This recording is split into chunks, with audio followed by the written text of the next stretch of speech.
Saludos, señoras y señores, muy buenas noches, bienvenidos a 11 TV Valencia y bienvenidos un día más a Parlem de.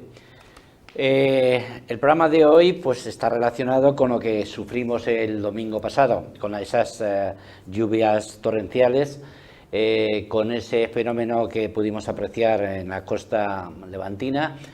Y bueno, tenemos todos los datos, tenemos todas las imágenes, pero nos faltaba algo, nos faltaba alguien que realmente supiera de lo que va.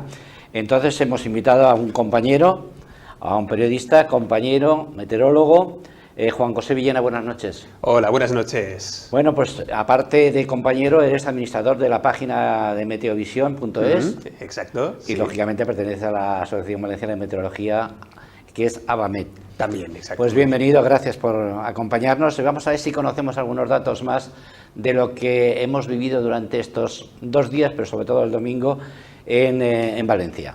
Un placer. Vamos a empezar a ver la primera imagen en el monitor, que es esta.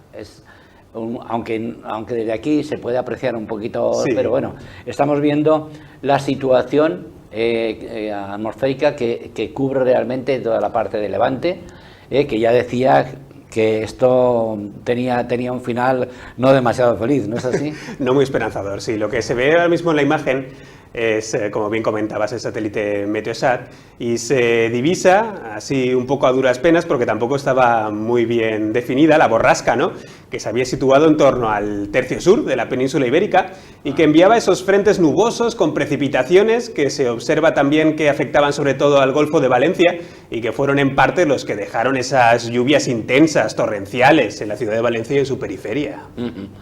Pasamos a la segunda imagen. Vamos a ver si nos aclara algo más. Esta.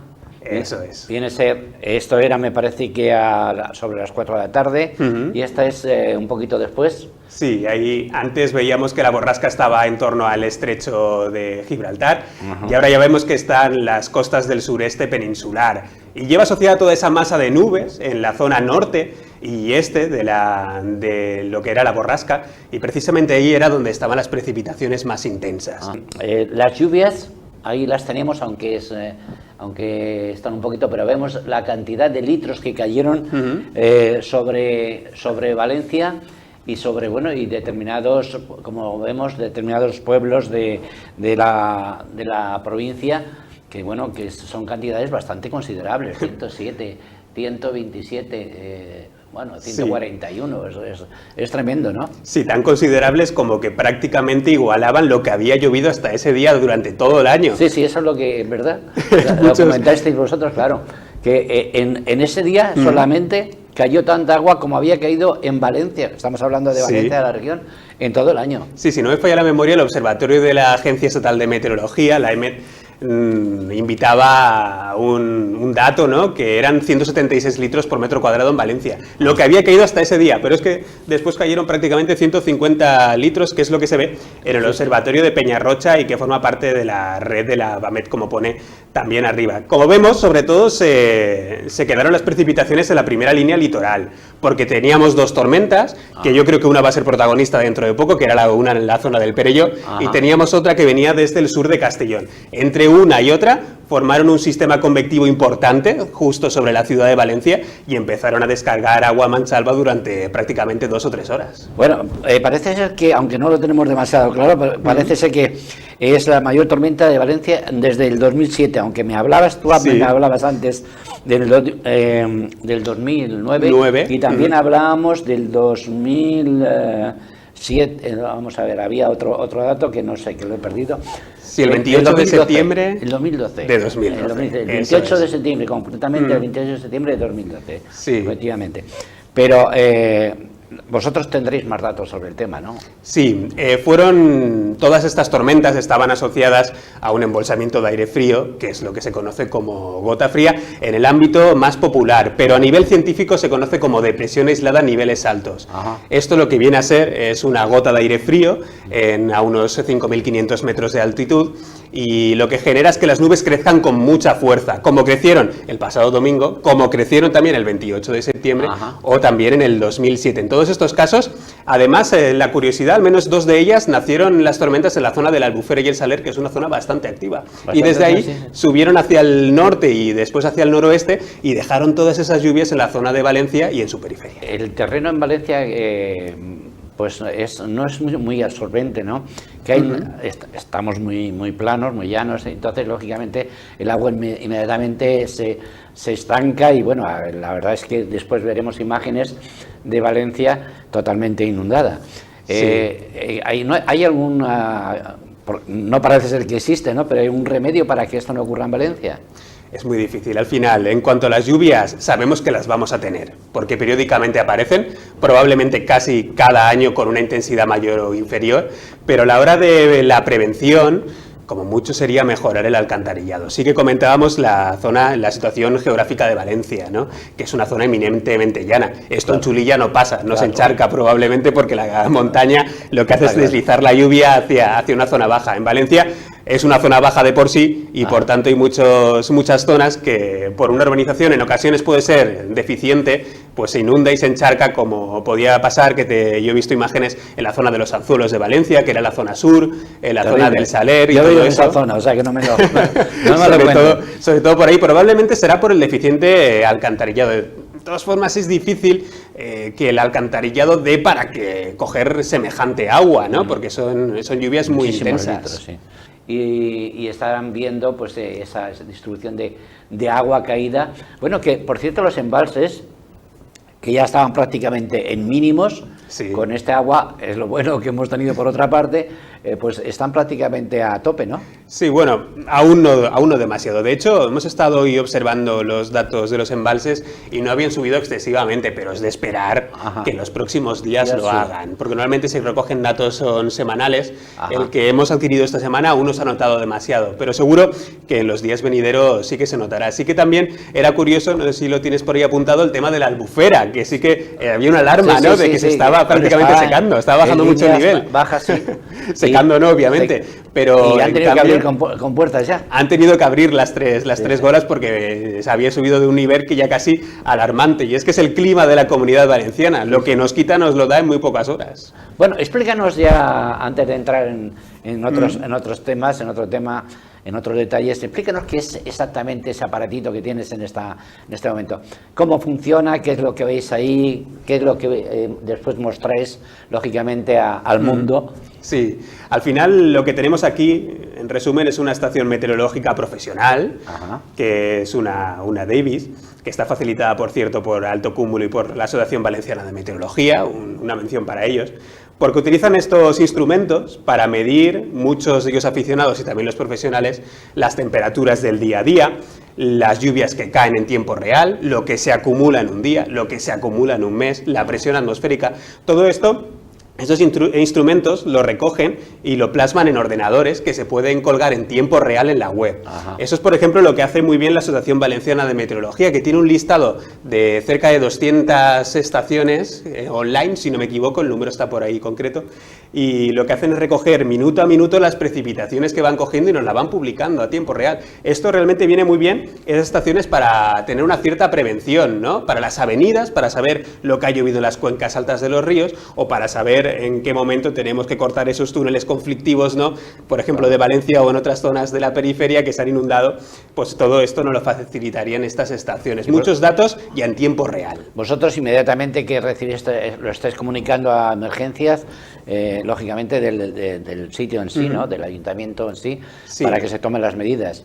Sí, cada vez más. Además, la Asociación Valenciana de Meteorología lo que está intentando es que cada vez estos datos, a pesar de que están hechos por aficionados, sí que tienen el cariz de profesional porque la estación y la ubicación en muchos casos es la correcta. Y sí que se están utilizando cada vez más por empresas, por instituciones, para tener ya un umbral de riesgo en caso de que llueva mucho o muy fuerte. Esos aparatitos prácticamente minuto a minuto nos van diciendo qué es lo que pasa y qué es lo que puede suceder. Lo que estamos viendo también a diario es que hay unas previsiones del tiempo, pero luego después no se hacen realidad. Debe ser como consecuencia de que cambian los vientos o exactamente qué es lo que pasa. Sí, esto habría que utilizar casi otro programa completo para comentar el tema de los modelos de predicción, pero todo parte al final de unos datos que tenemos actuales, que se recogen de las estaciones, ahora ya también vía satélite, y los modelos están introducidos dentro de unos grandes ordenadores, ¿no? Que lo que hacen es recoger todos esos datos y proyectar con lo que ha pasado lo que puede suceder. Pero claro, todo esto tiene un cierto margen de error. Ajá. Y ahí es cuando al final parece que va a llover, pero ese cierto margen de error, esa probabilidad, al final lo que hacemos cada vez es más hablar de predicciones probabilísticas, porque es lo probable que puede suceder, pero siempre hay un pequeño umbral que a lo mejor ese ordenador o ese modelo concreto no ha sabido definir y al final no pasa, pero suelen acertar bastante. No, ya se nota que soléis acertar bastante. Habéis acertado de pleno precisamente en lo que nos venía encima, claro, ahora, en estos días. Sí, se veía venir desde luego.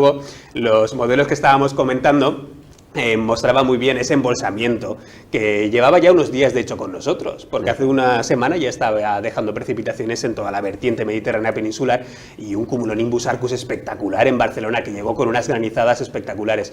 Pues bien, esa misma borrasca que dejó las lluvias en Barcelona lo que hizo fue rodear toda la península ibérica. Pasó por el Cantábrico, pasó por Galicia, pasó por la costa de Portugal, acabó en el estrecho de Gibraltar y desde ahí empezó a mandarnos otra vez las nubes. Se veía bien definido y al final cumplió. El aire frío en altura, el viento de componente este-sureste, la humedad iba hacia arriba y entonces entre una cosa y otra se barrunta al final esa tormenta espectacular que nos afectó. Es muy apasionante el trabajo que hacéis, ¿eh? Sí, es muy curioso, además ese cariz precisamente de lo que la probabilidad que puede suceder y no siempre le da una emoción extra a esto de las predicciones y además saber cómo más o menos puede acontecer el tiempo, ¿no? Siempre te da una credibilidad, ¿no? En cuanto a la gente y te pregunta y demás, es muy emocionante la verdad dedicarse a este campo. Bueno, se preveía también lluvias el lunes, el martes y estamos a miércoles, entonces sigue lógicamente el tiempo bastante nublado y tal, pero esta calma, o tenemos que estar pendientes de vuestras noticias en estos días sucesivos. Hay que estar un poco pendientes. A mí me encanta lo que muestran los modelos, los mapas, porque hacía mucho tiempo que no nos lo enseñaban. Y es una borrasca anclada en el Golfo de Cádiz. Esto ya hacía prácticamente, yo qué sé, no sabría decir exactamente, pero a lo mejor una década que no se veía esa borrasca ahí tan bien formadita. Si se cumple, desde ahí lo que nos va a hacer es enviar de nuevo viento de componente este-sureste, algunas líneas de precipitación, algunos frentes y probablemente volverá a llover. Parece que arrancaría el domingo y continuaría con nosotros el lunes y el martes. De todos modos, como esto de la predicción hay que ir prácticamente día a día o como mucho 3 días vista,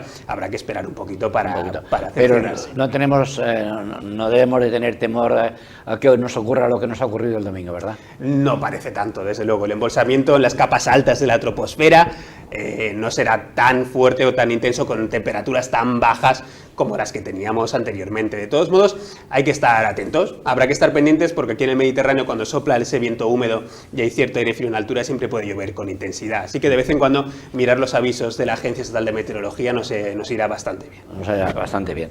Bueno, antes hablamos de esa manga marina, vamos a empezar a ver imágenes ya, porque tenemos incluso una de ellas que nos muestra exactamente cómo se fue formando, que es súper interesante y así tú nos lo explicas.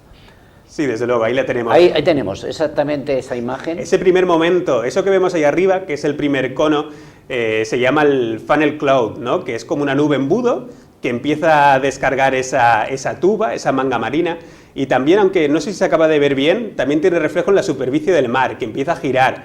Y ahí hay una zona que se llama de spray, ¿no? Que es una zona en la que hay muchas y muy pequeñas gotitas de agua que van levantándose, van rotando y al final acaban uniéndose lo que está en superficie del mar con el cono que veíamos arriba. Precisamente ahora, ahí estamos en ese instante en el que el agua y esas gotitas que habían abajo y ese viento que había en la superficie marítima ha contactado con el embudo que había arriba y ha dejado esa manga marina que, según se dice, ¿no? O la EMET lo comentaba, la más vistosa, ¿no? La más espectacular en la última década. Sí, sí. Son imágenes que están hechas por aficionados y que, bueno, que se han publicado y nos las mandan a todos los medios de comunicación, las han publicado en todos los sitios y creo que, y además, súper interesante. Vamos, el agua entonces viene de arriba, se forma hacia abajo, o sea, llega hasta el mar, descarga, no absorbe.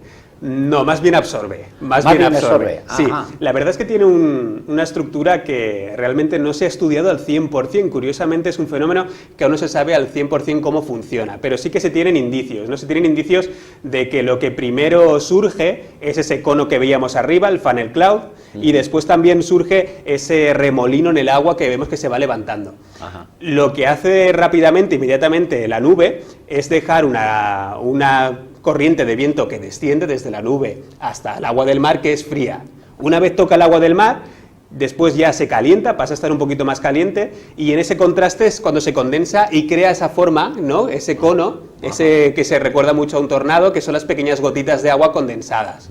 Y entonces en la estructura tendríamos dos partes, una interna dentro de esa manga marina, que sería aire eminentemente frío, y una más cálida alrededor que lo recubre con una doble pared, según parecen en los estudios, y que puede llegar a albergar rachas de viento de hasta 130 kilómetros por hora. La gente, de alguna forma, estaba asustada porque pensaba de que esa tromba podía llegar, convertirse en algo quizás más peligroso si tocaba tierra. Y han habido casos que han habido casos que ha pasado en la zona sur de la provincia de Valencia, también en Tarragona hay casos bastante llamativos en los que al final la manga marina entra. Pero normalmente están asociadas a otro tipo de tormenta, que ya son supercélulas, que son tormentas que rotan, que giran sobre sí mismas, son grandes, son las reinas de las tormentas, por así decirlo. Y en este caso no había supercélula. Si hay supercélula, no depende tanto del agua del mar, sino de la nube. Si depende solo de la nube y entra tierra adentro, el tornado puede acabar entrando. En este caso, y no es lo habitual, no entró a la costa. Es la diferencia que hay entre tornado y una manga marina. Sí, hay bastantes. Muchos parece que dicen son hermanas, no, son primos hermanos. Tienen parecidos, pero realmente están asociados a otro tipo de nube, como los cumulonimbus que forman parte de las supercélulas hacen los tornados. Los tornados pueden llegar a tener unos vientos de 500 kilómetros por hora y tener una duración en la que no se deshace de hasta horas. Y en este caso, las trombas marinas suelen ser más cortas, suelen durar entre 10 y 15 minutos. 10 y 15 minutos. En vez de tener vientos de hasta 500 kilómetros por hora, llegan hasta 130, que no está nada mal, y también tienen una duración inferior. Ahí el peligro de que se pueda convertir en tornado, en este caso, ¿ha existido?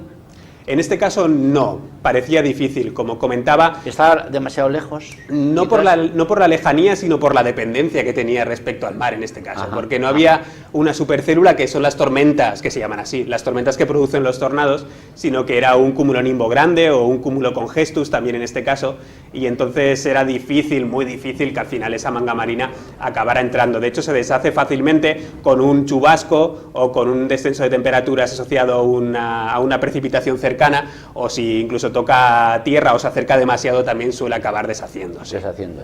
Pues ese es el peligro que la gente tenía, o lo que esperaba, sobre todo en la zona esta que ha sido Alcira, pues en Marenblau, de Barraquetes, Perelló, etcétera, etcétera, donde precisamente, entre otros, son amigos, que puesto que tenemos ahí precisamente, vamos ahí los fines de semana, son amigos los que han enviado estas imágenes. No, pero es que evidentemente da miedo. Da muchísimo. Que un cono así esté tan cerca de la costa, la verdad es que estaban asustadísimos. Bueno, también hubo precipitaciones a nivel de granizo, ¿no? ¿En qué parte exactamente? Al parecer, el inicio de esa tormenta que dejó la manga marina, esa tan espectacular, sí que dejó granizo en la zona de Sueca. Después, por la noche, bastante más avanzada la tarde-noche ya del domingo, llegó a la zona del Palmar y algunos compañeros de la Asociación Valenciana de Meteorología colgaron unas fotos espectaculares en las que había hasta 4 o 5 dedos de granizo en las calles del Palmar. O sea que es que además es un fenómeno que sí que el granizo que suele estar asociado a las tormentas invernales, que prácticamente es lo que tenemos ahora. Y tanto aire frío en las capas medias y altas de la troposfera que al final esas pequeñas gotitas se congelan y caen en forma de piedra o granizo. Bueno, creo que llegó también hasta Crevillente. Sí, de hecho también en Valencia también llegó a descargar algo de granizo y en localidades como Aldaya o Chirivella también tenemos noticias de que también llegó a descargar, no con tanta intensidad y abundancia como en el Palmar o en Sueca, pero también llegó a descargar. Sí, las tormentas eran muy potentes al final. Las alertas suelen tener varios colores. Vamos a ver, esta alerta era amarilla. Llegó a ser naranja en la ciudad de Valencia. Naranja. Exactamente. Sí. Explícanos un poco cómo se valoran de alguna forma. Sí, a partir de los modelos de predicción que ya hemos citado, la Agencia Estatal de Meteorología pues elabora unos mapas de riesgos a partir de las diferentes intensidades de precipitación y persistencia que ellos prevén. La amarilla estuvo hasta la misma mañana del domingo y nos hacía llegar a pensar que podían caer hasta 20 litros por metro cuadrado en una hora o hasta 60, si no me equivoco, creo que eran en 12 horas. Rápidamente, en la mañana del domingo cambió a naranja y es que ya se veía algo, ¿no? Algo iba a pasar. Teníamos ese aire frío en altura, teníamos ese viento de componente este-sureste y la humedad subía y lo cambiaron a naranja. En ese caso ya se esperaban acumulados más importantes. Si ese riesgo hubiera sido creciendo, hubiera sido superior, hasta cierto umbral, no sé, de que hubieran caído 200 litros, 100 litros, probablemente hubieran activado la roja, que ya es la máxima que hay. Alerta que tiene la Agencia Estatal de Meteorología. Empezamos por la amarilla. La amarilla, entonces no era muy peligrosa. Que es la más leve. Es la más leve. Es la más leve, después tenemos que la naranja. Que tampoco resultó demasiado leve, pero bueno. Sí, que al final cambió naranja antes. Sí que es cierto, en este caso, mérito de ellos, porque horas antes sí que la supieron cambiar.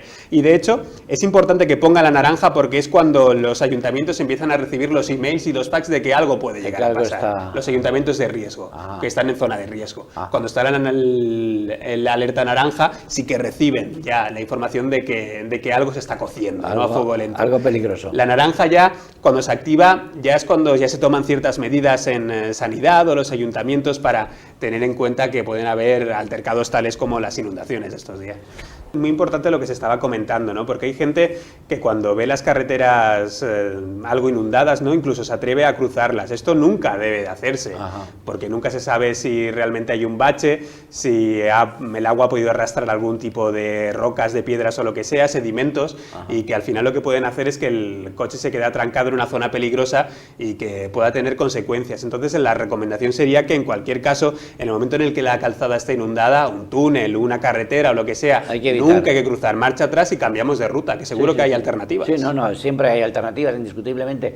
De hecho, tenemos un ejemplo en las imágenes que hemos visto también estos días en los distintos medios audiovisuales, donde hemos visto a una señorita o una señora meterse en un coche, salir y bueno, hasta tuvo que subirse al techo porque ya le llegaba, justo le llegaba al techo. En Puerto de Sagunto.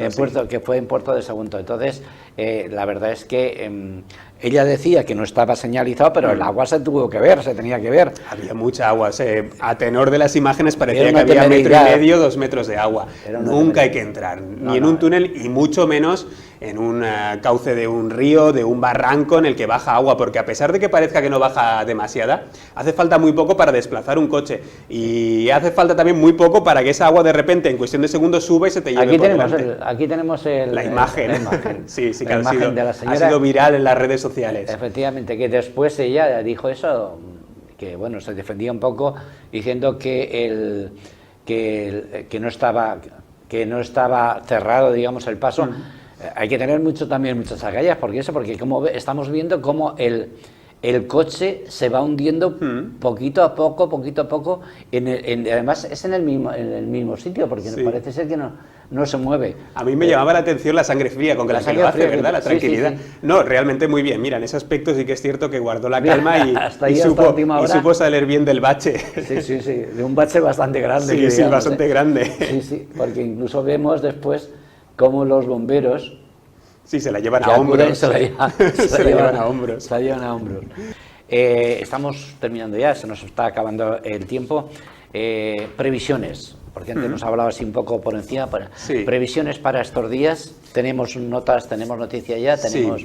Sí, podemos analizar un poquito. Ya vemos que esta noche las lluvias han empezado a remitir, se han ido desplazando un poco hacia el sur de la comunidad y ahí parece que se quedarán mañana. Las precipitaciones afectarán sobre todo a esa zona sur de la provincia de Valencia y Alicante, y especialmente al prelitoral, que es justo lo que estaba sucediendo hasta hace unas horas, porque el viento de componente este y noreste estaba reteniendo muy bien las nubes y lloviendo en el prelitoral de esa mitad sur de la comunidad. Esas lluvias parece que continuarán mañana también, en esa mitad sur precisamente. En el norte ya quedará un ambiente más tranquilo. El viernes parece que tendremos más sol que nubes, las nubes no lo van a abandonar del todo, pero sí que nos van a dar una tregua, que también continuará el sábado, y a partir del sábado sí que es cierto que aparece esa borrasca del Golfo de Cádiz que comentaba yo antes, que empezará a meter un poquito más de viento de componente sureste, algo de aire frío en altura e inestabilidad, y que nos dejará más nubes el domingo y sobre todo de cara al lunes y martes, que parece que si no cambian las predicciones y los mapas, volverán las precipitaciones a la Comunidad Valenciana. Estamos hablando del fin de semana próximo, ¿eh? Sí, desde luego. Desde luego, para el domingo este próximo y lunes y martes venideros de la semana que viene también podrían reaparecer. ¿El lunes y martes bueno? No, Malo. A partir del domingo se inestabiliza y lunes y martes continúa la inestabilidad. ¿Y el miércoles? Y el miércoles demasiado lejos. No, te lo digo por algo. Es que el miércoles tengo que coger un avión amigo. a mediodía. Entonces, por eso te lo decía, digo. Sí, pues aún ¿tengo que empezar no a asustarme o no? No queda demasiado claro, pero bueno, de momento parece que se podría ir estabilizando la situación. Se puede ir desde que ya es... Bueno, hemos tenido un año realmente pues de bonanza, donde las temperaturas han sido hasta ultimísima hora, han sido muy altas. Hemos podido disfrutar un verano larguísimo, verano, primavera y ya metidos en invierno. Estos cambios tan drásticos suelen pasar factura en la gente. No tiene por qué. En todo caso, a nivel turístico, nos viene genial que cada vez haga, en este caso, más calor y en meses en los que no debería hacer, como podría ser junio, septiembre u octubre. Hay estudios muy interesantes que hemos hecho jornadas desde la ABAMET y han acudido expertos, que lo que nos señalan es que cada vez el mes de junio está siendo más caluroso de lo que lo estaba siendo antes, a través de datos que se han ido recopilando en las últimas 2 décadas. También que septiembre cada vez es más caluroso y que incluso octubre también está teniendo temperaturas por encima de lo habitual. Esto, pasar factura física, en un principio no tiene por qué, o no tenemos constancia de ello, ya se tendrá, pero a nivel turístico y económico nos puede llegar a venir algo bastante bien, porque parece que el tramo turístico pues se va ampliando un poco en la Comunidad Valenciana. Lo cierto es que el tiempo ha cambiado, en los últimos años está cambiando. Va a llegar un momento en que el invierno va a ser el verano y el verano va a ser el invierno. No, seguro que no. El invierno va a continuar siendo invierno, igual con un pelín menos de frío, si se confirman las predicciones y las proyecciones, ¿no?, que están haciendo los expertos, y el verano igual va a ser un poco más caluroso de lo que lo estábamos teniendo. Como digo, si se confirman las proyecciones, que parecen la realidad bastante probables, porque está bastante contrastado, ¿no? ¿Cambio climático sí o no? Parece que sí, prácticamente seguro, hay datos que nos lo muestran. Pero ¿y cómo va a pasar factura a Comunidad Valenciana? Probablemente con eso, con temperaturas un poco más altas en verano y con inviernos quizás un poquito más suaves. Y en cuanto a las precipitaciones, habla mucho, ¿no? El desierto se extiende hacia el norte, nos va a llegar a la península ibérica sí o no. Lo que nos ofrecen los expertos es que parece que igual va a llover en menos ocasiones, pero cuando llueva lo va a hacer probablemente con más fuerza. Y un ejemplo clarísimo prácticamente sería el de este año, que prácticamente no ha llovido nunca, pero en una tarde te cae todo lo que no ha llovido durante todo el año y al final casi sacas la media. Esto nos viene como consecuencia de ese agujero de ozono que hay tan enorme y que va más por camino, ¿no? Lo que plantean los climatólogos va más camino por el CO2, ¿no? Por los gases de efecto invernadero, que sí que al parecer tienen mucha relación, y se ve muy bien en los gráficos cómo el ascenso del CO2 también lleva aliado un ascenso de temperaturas. Conforme va subiendo el CO2, la concentración sí que parece hasta ahora que también las temperaturas van subiendo al mismo ritmo. Entonces, lo tendríamos que asociar a esos gases de efecto invernadero. Importante poner medidas desde ya para que esos gases de efecto invernadero cada vez sean menores o que las emisiones sean inferiores, porque si no, el camino pues será un poco incierto, ¿no?, del clima. Perfecto, Juan José. Muchísimas gracias por habernos acompañado, habernos explicado un poquito más de lo que nos está ocurriendo y que la gente sepa a lo que nos enfrentamos, y sobre todo esa recomendación que nos decía Juan José Villena, que es que estemos pendientes siempre de la información que se nos ofrece en las distintas cadenas nacionales y locales del tiempo, que es muy, repito, muy interesante para no caer en trampas como la que hemos vivido durante este fin de semana. Pues hemos llegado al final, Juan José. De nuevo, muchas gracias por estar aquí con nosotros. Sí. Y a ustedes, señoras y señores, nos despedimos ya y les emplazamos mañana a partir de las 9, que de nuevo tendremos un tema interesante que ofrecerles. Nada más, buenas noches y hasta mañana.